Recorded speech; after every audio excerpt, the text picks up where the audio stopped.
All right, and welcome back, everyone. We are pleased to welcome David Morgan, metals analyst and founder of the MorganReport.com.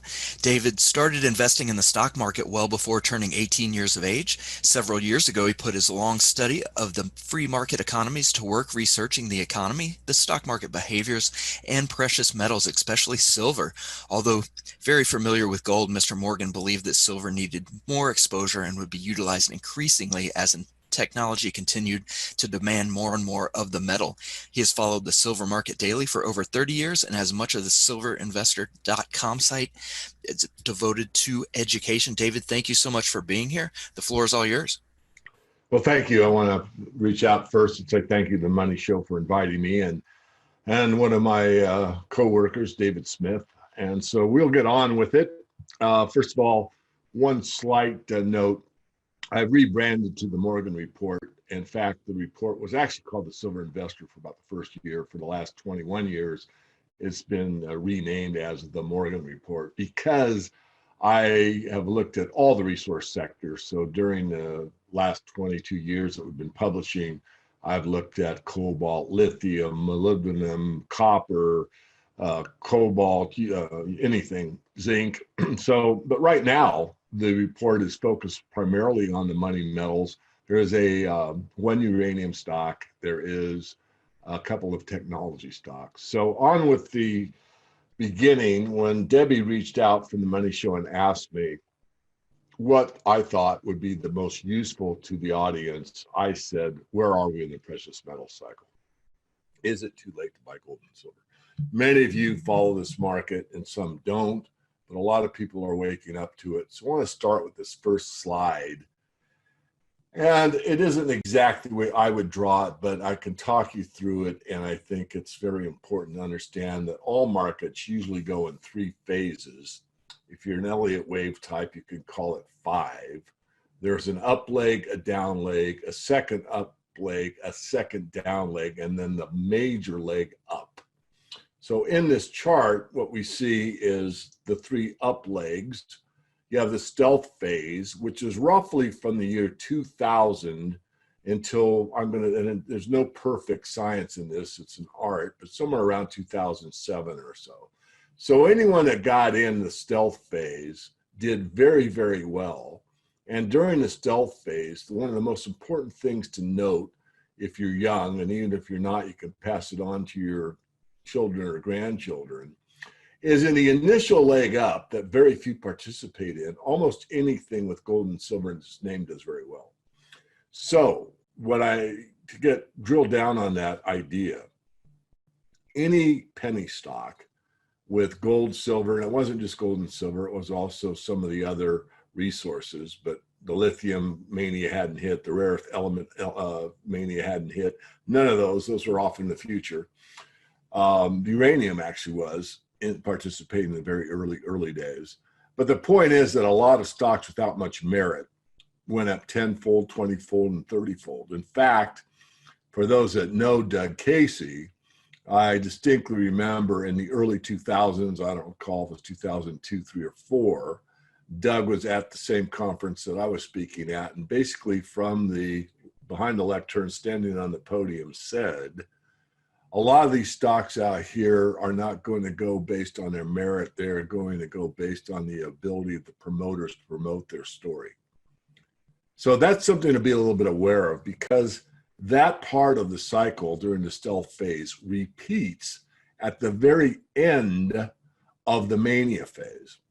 So we take off, a lot of money's made, and then there's this correction and people leave the sector. A lot of people moved into, a lot of the promoters and companies, real companies, moved out of the metal sector and into marijuana. That was probably the big thing that a lot of these penny miners went, they left the sector. It was dying off. Phase one had taken place and the correction phase was in place. So away they go, and pot became the big push out of that sector. Now I look at the whole market. I do top tier, mid tier, and of course I have to look at the juniors, but I tier the portfolio toward the big money and the big companies. It's the safest way to go. And if you follow my work into the majors and primarily the streaming companies and the royalty companies, you actually did quite well from the beginning till present day. Not to say they didn't go up and down, they did. But for example, if you bought Pan American, when I suggested it, you're still up like 800 or 900%, probably 10 by what's going on right now.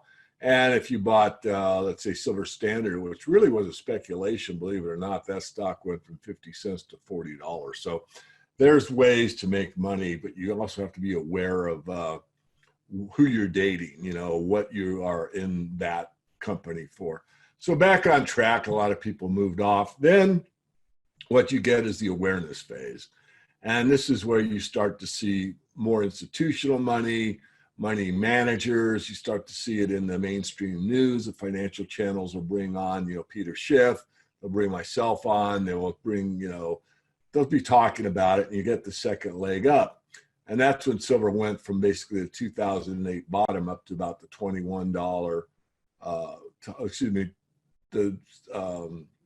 It's hard to tell you exactly the points. I can. Basically, we got a big run. It was actually from the 2008 bottom of $9 up to the recent nominal high, or close to the nominal high, of about 48, the end of April 2011. So that's the awareness phase.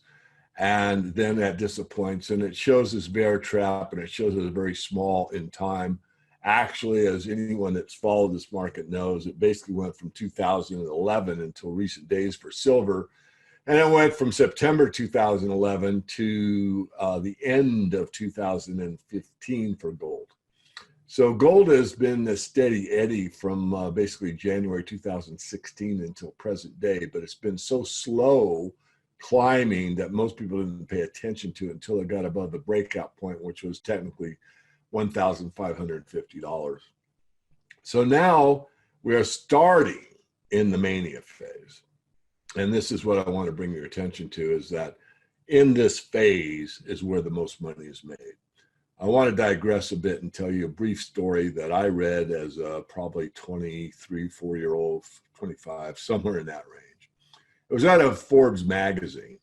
And I give credit to the person, but I don't remember his name. And I'm not sure they used his name. I think they kept it anonymous. But the point was, this was a professional trader, and he really wasn't doing that well. And he took a year off to study markets. And he came back and he killed it in the silver market. He killed it to the point of where he was done. He walked away, never traded futures again, and retired for life. And what he did was he took the middle. And taking the middle simply means this. He waited for the trend to be extremely well established, and he waited for the mania phase to pick up. And he bought silver at somewhere around 15, 16 and sold it at 35. And I think that whole trade was about a 10-day trade. And that was enough, especially if you're leveraging, 5 to 1 or 10 to 1 or whatever. So he actually studied for a year, did absolutely nothing. Now, I'm not big on teaching anyone futures trading, and most people should absolutely stay away from it. It's not a game that is taken lightly, and I do it. I use it primarily for hedging. But regardless, I just want to point out the idea that that people can actually make a great deal of money quickly, even though you're told over and over and over again it can't be done. There are certain unique opportunities where it can be done. Now, I'm not going to tell you it's done easily and it's done often, but it does occur. So I want to be totally honest here with what the possibility is during this mania phase. But you don't want to be too greedy, and you definitely want to have a plan in place well before you execute. This person, this human being, knew exactly what his objective was before he ever put on that kind of leverage. So I think I want to say just a couple more words. I'm spending most time on this slide because this is basically the whole lecture. I'm going to go into more detail. So during the mania phase, you start to get media attention. Well, we're seeing that already. You're starting to see a lot of more, commentary in written form, internet, on the financial channels about gold and where are we in gold and should we have gold. Even the Bank of America says they're looking for $3,000 gold. So this is the beginning of this parabolic move. And the parabolic move I'll get into more here in this presentation. Then you get enthusiasm. Enthusiasm is sort of what happens in all markets eventually. You can go back to the tech sector, and probably older than a lot of you, but Intel just made a new high after new high after new high. And the commentator was saying, I just can't believe it. Intel's making another new high.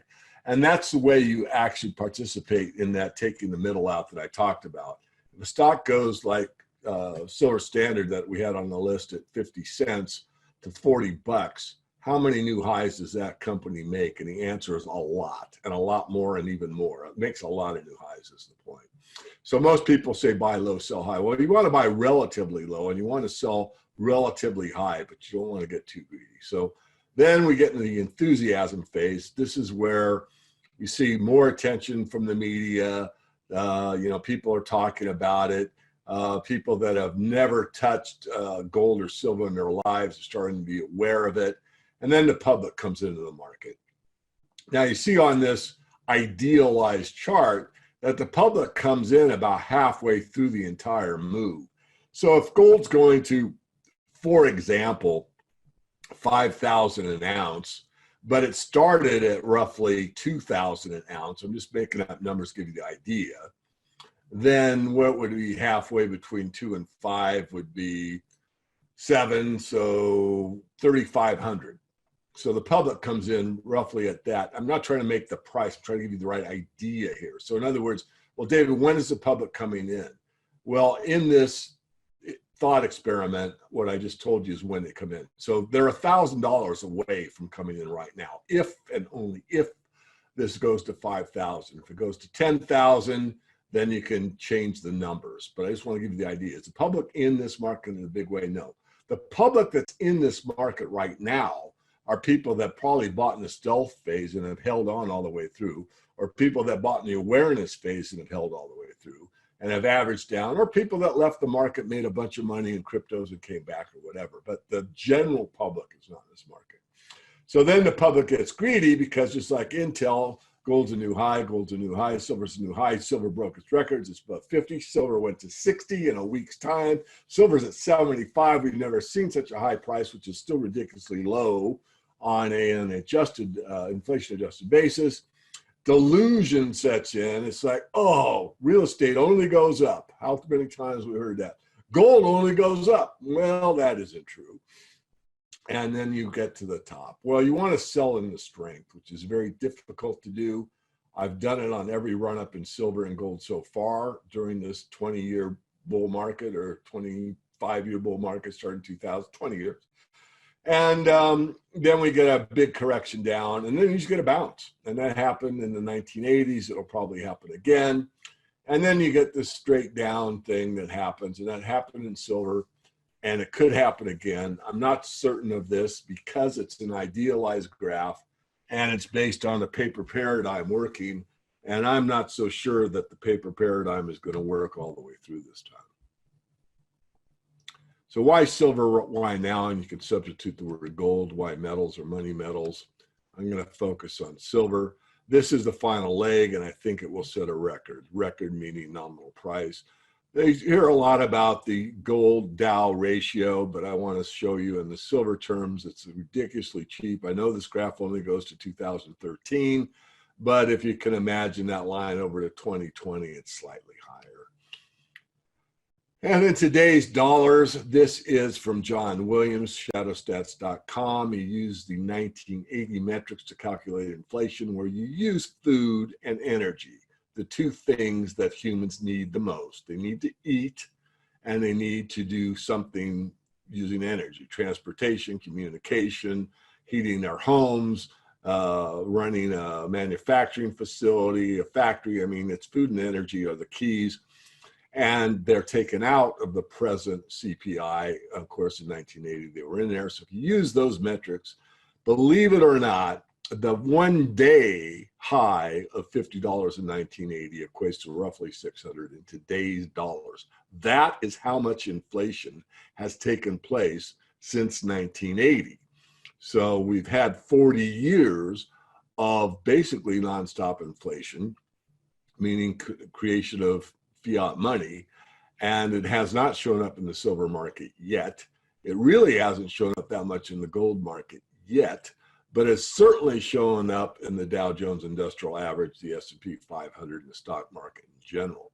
It's also showing up in real estate prices in many areas of the United States and of the world, and other investments. And of course, the bond market's another story, and it's a big one, but I don't have time to go into it. So the 1970s bull market versus the 2000 bull market.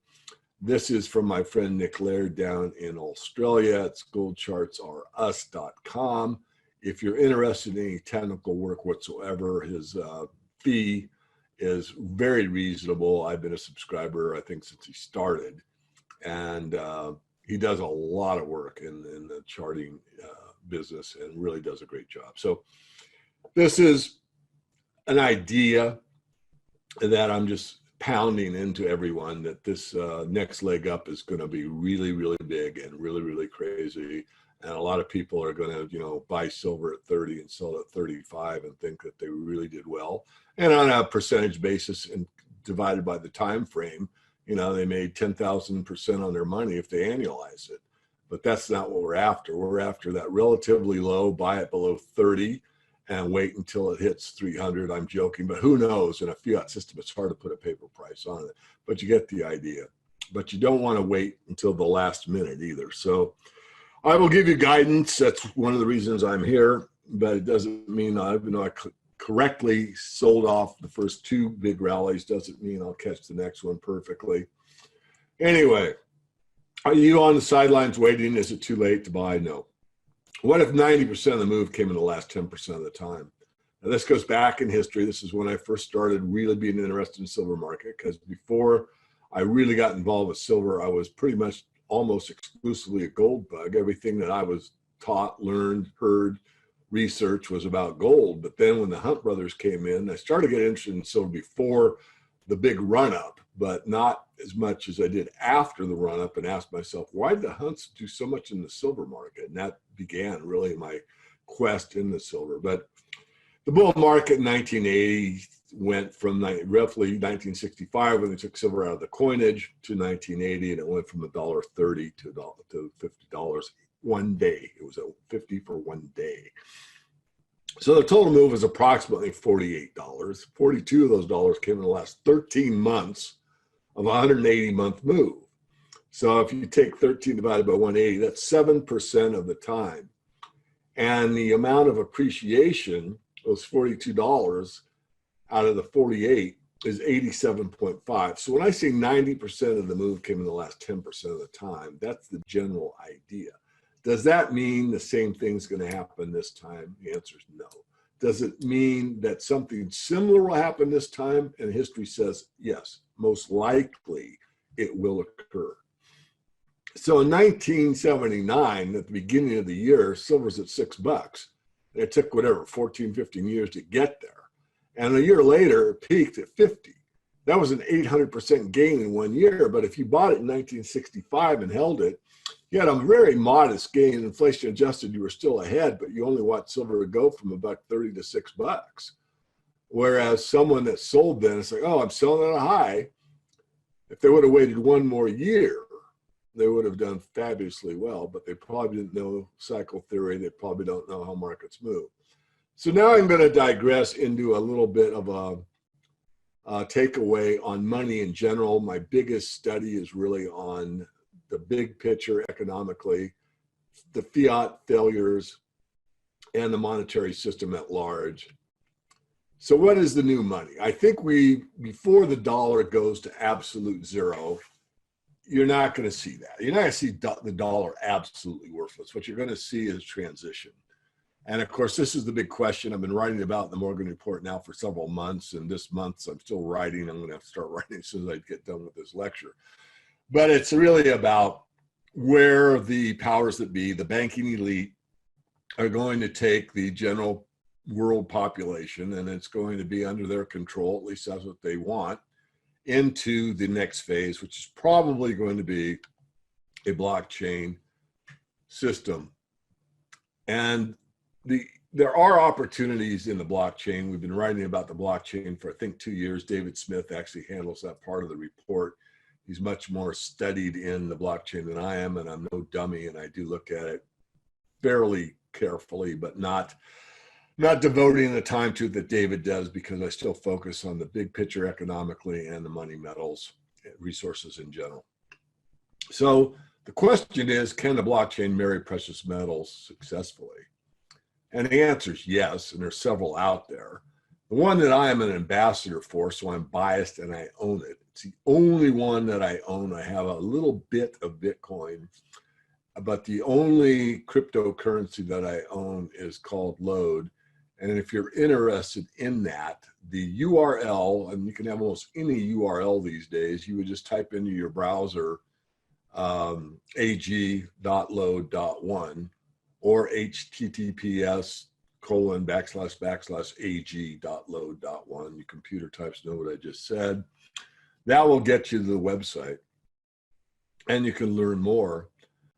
And so what I'm suggesting for consideration, and I don't know the answer, that's why it's a question, is it possible the next leg up in the crypto world will be led by asset-backed, perhaps precious metals, cryptocurrencies, or crypto coins?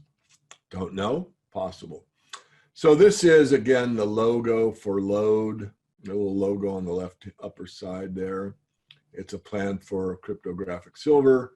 It's according to them, and there are others. I am fully aware of others, and many of them are, there's good, bad, and ugly in all of the cryptos. And I'm not going to name any names publicly, but there are good ones that compete with this one, that's just fine. I'm not trying to push one too hard. I'm pushing the idea. But their claim to fame is they're building the world's first cryptographic silver monetary ecosystem. They just added gold recently, so it's not silver only. In the beginning, it was. You basically, the way the system started was you could not enter it with fiat. You could not enter it with Bitcoin. You could not enter it with anything except silver. If you were going to be involved as one of the founders, you had to contribute silver in order to become part of this system. I did. I warned everybody not to do it. I said, don't take the same amount of risk.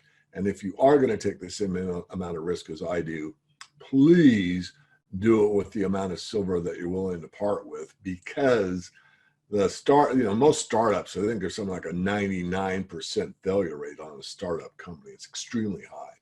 This one has come close, but it's on its way now. I'm very convinced, but don't take my word for it. Do your own research.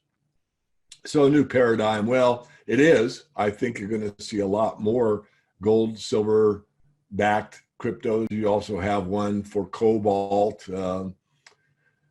The Democratic Republic of the Congo has one on cobalt, and there's others for all kinds of hard assets. So it's across the spectrum, but the money metals are money for a reason, and that's the top tier.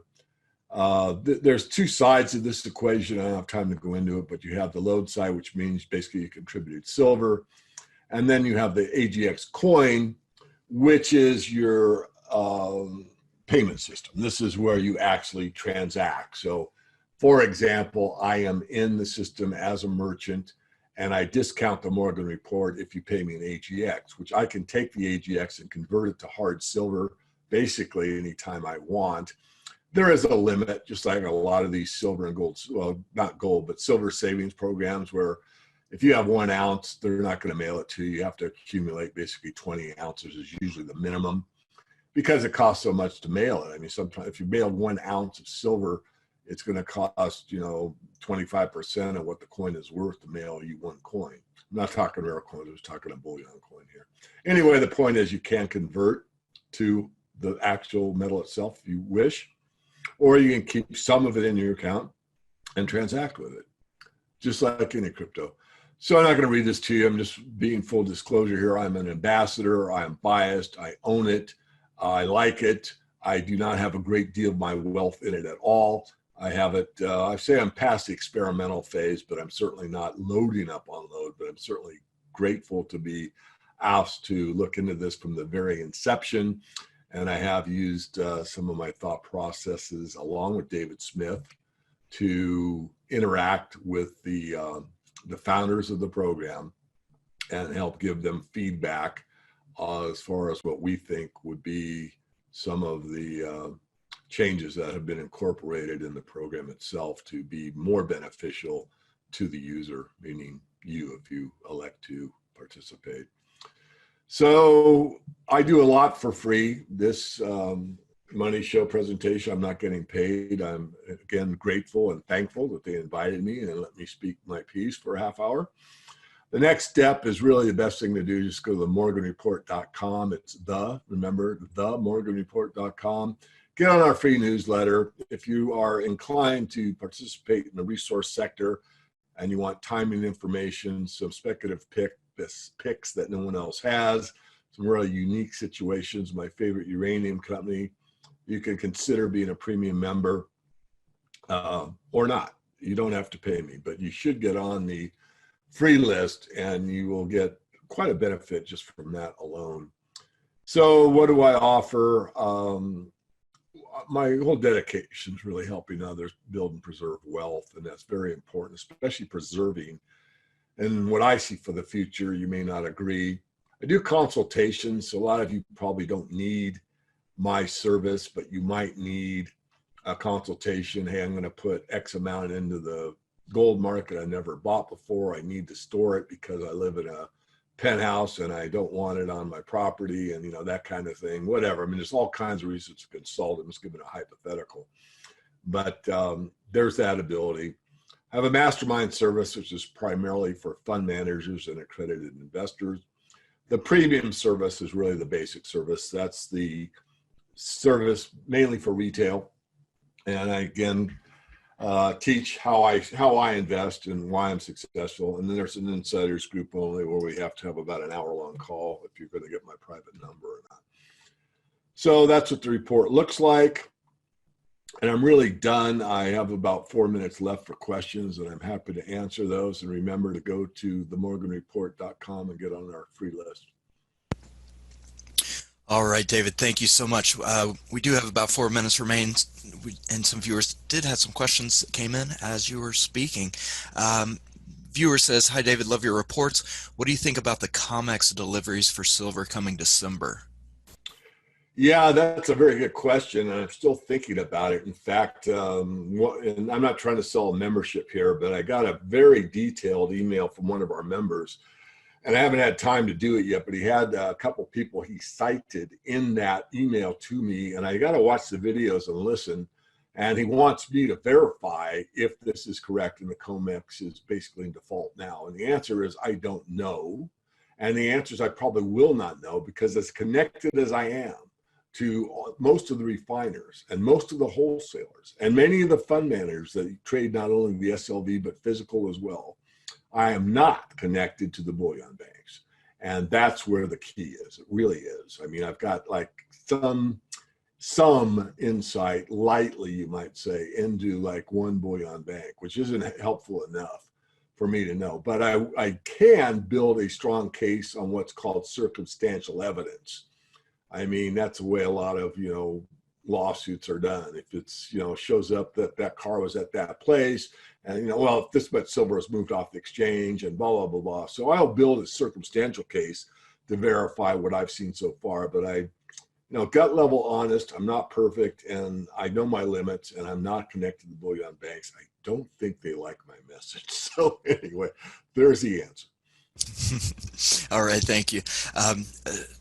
A few attendees have written in about this. They're referencing the 1980 run-up with the Hunt brothers. They're wondering, do you think the rise in silver prices would have occurred anyway without their hoarding of silver? And are there any accelerators that you see right now like that at this time? Yes, I don't know who's listening, and I'm trying to stay objective and fair toward everyone and everything. I'm human. I'm certainly biased, as I said, like the load program. But now Jeff Christian of CPM Group, which is on Wall Street, basically a relay street over, but he's done, I think, the best analysis of the Hunt brothers, and I'm convinced after going through his work very methodically with a fine-tooth comb that the silver situation would have occurred without the Hunt brothers. It might have occurred later, but it probably would have occurred. Do I see any accelerators now? Well, yes, I see a lot of people calling me up for consultations that go something like this. Hello, David. I've been following your work on YouTube for 4 years. I've got $1 million in the bank. I've never bought precious metals in my life. How do I do it? And I had about 4 or 5 calls like that in March when we got this big, pullback. And that people that kind of know the big picture but have never taken action started to take action. So I think that's one data point. And it's not one person. Again, it was like 4, which certainly I'm not going to make a huge deal about 4. It's just a type of client. None of my clients are small business owners and investors, and professional and retail. But anyway, so yeah. And the other catalyst is what happens as the silver supply physically tightens more and more. That's when the industrial side is going to have to come into the equation and start paying prices that investors pay. So their cheap silver through the situation at hand, which seems for so long, will cease. All right, thank you. Another attendee has written in asking if you have one particular favorite silver junior producer. Producer, probably Mag Silver.